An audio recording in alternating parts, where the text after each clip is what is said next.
Halo teman-temanku, apa kabar semuanya? Semoga teman-teman sehat hari ini ya.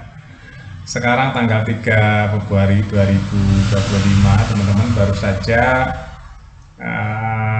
Sekretaris Presiden mengunggah video Presiden Prabowo mengunjungi makan bergizi gratis di Jakarta ya, 3 Februari 2025, teman-teman. Ya, jadi kalau kita melihat ya gerakan Prabowo ini teman-teman ya, dia tulus sekali ya teman-teman pada anak-anak saya sampai terenyuh ya. Kenapa tulus teman-teman ya? Jadi kelihatan sekali bahwa ini sudah terpendam lama sekali di pikiran Prabowo Subianto tentang memberi makan anak-anak Indonesia teman-teman. Kita tahu ya Presiden Prabowo ini udah terlahir, udah kaya teman-teman.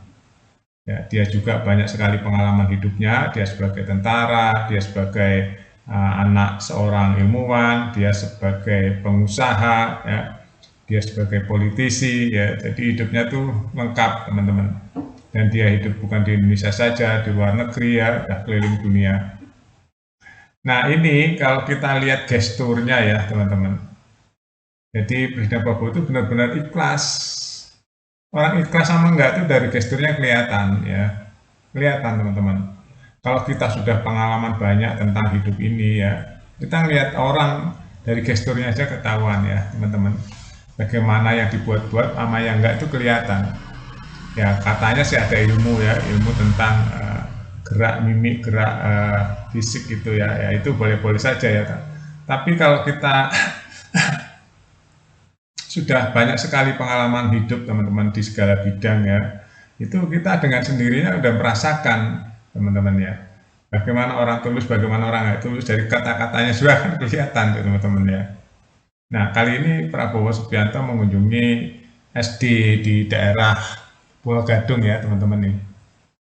Ini saya juga sampai terenyuh ya kalau lihat Presiden Prabowo dikerubuti anak-anak yang seolah-olah mendapatkan apa namanya kebahagiaan yang luar biasa didatengin oleh Presiden Prabowo yang memberi makan kepada anak-anak seluruh Indonesia ya. Ini memang hal baru ya buat Indonesia, bahwa kali ini anak-anak Indonesia diberi makan oleh negara ya.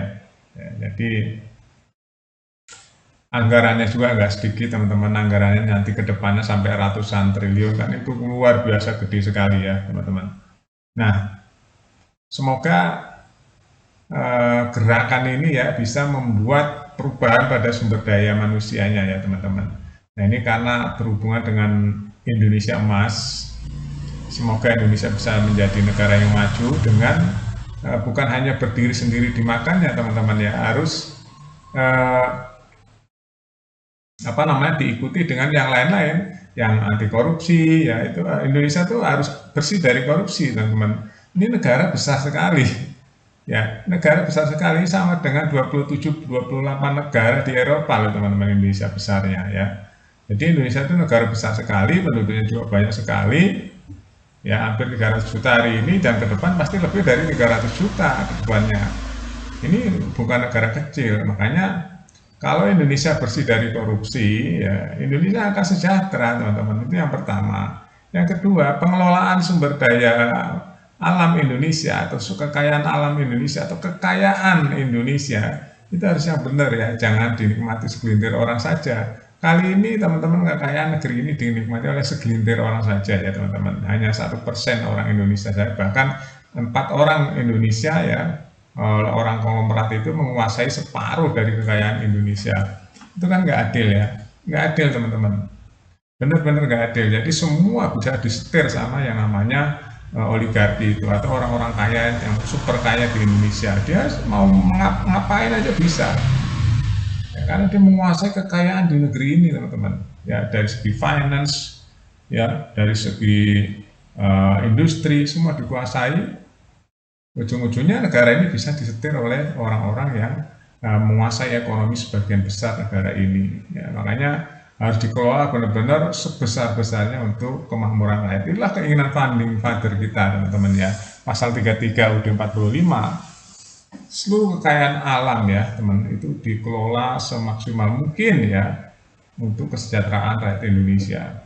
Coba itu dijalankan dengan benar, ya makanya harus ada sistem yang menjamin bahwa korupsi di negeri ini nggak ada. Ya semoga Prabowo bisa menyelesaikan itu. Ini momentum ya buat Prabowo yang sudah 4 kali mencalonkan dia gagal. Saya dulu pernah tahun berapa ya teman-teman. Waktu itu Prabowo masih ketua HKTI, dia menyalonkan juga waktu itu. Cuma dulu dia belum pakai strategi seperti yang dilakukan sekarang ini yang belajar dari Jokowi. Makanya dulu dia nggak jadi kan. Saya dulu udah gabung dengan tim sukses ya teman-teman. Jadi saya bilang waktu masih ketua HKTI dulu belum terlalu mau turun ke bawah ya.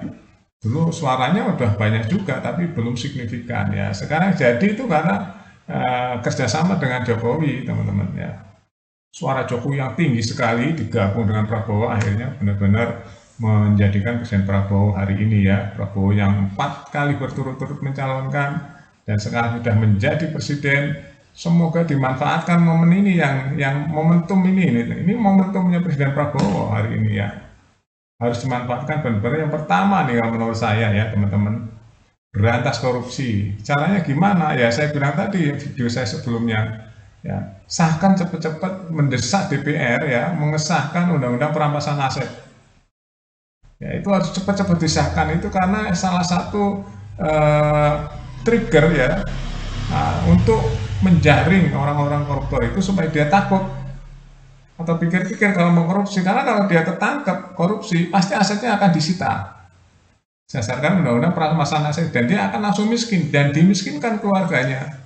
Orang kan mikir ya kalau korupsi ketangkep keluarganya dimiskinkan, orang jadi takut. Nah sekarang korupsi kalau belum ada undang perampasan aset, berdalih ini berdalih itu ya kekayaannya masih banyak sekali, dia paling dihukum ringan hanya beberapa tahun, itu kan nggak adil itu. Orang masih mau korupsi, tapi kalau udah perampasan aset dan hukumannya minimal 50 tahun, ya itu orang mikir tuh. Orang mikir mau korupsi. Nah negara ini saya rasa akan menjadi lebih baik ke depannya ya teman-teman. Nah kembali lagi ke program makan ini ya, saya terharu ya kalau lihat gerakan-gerakan Presiden Prabowo ini mengunjungi makan siang gratis, terus apa namanya, cara-caranya kelihatan dia tuh sayang sekali sama anak-anak tuh, ya sampai doa bersama tuh ya sama anak-anak bareng.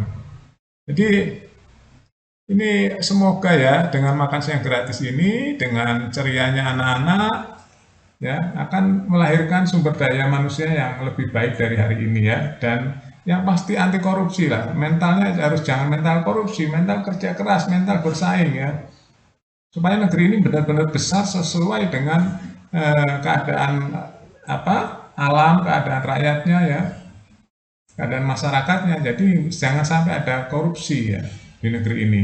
Itu aja pesan saya ya teman-teman, semoga Indonesia bebas dari korupsi sehingga manusianya sehat berpikirnya, bersaingnya juga jadi sehat. Dan dari situlah nanti akan timbul kompetitiveness ya yang fair. Gitu teman-teman ya. Semoga semua yang dilakukan oleh Presiden Prabowo ya, khususnya makan siang gratis ini menjadi positif untuk masa depan Indonesia teman-teman. Terima kasih. Kita update terus berita-berita terbaru di Buat Makan TV. Sampai jumpa.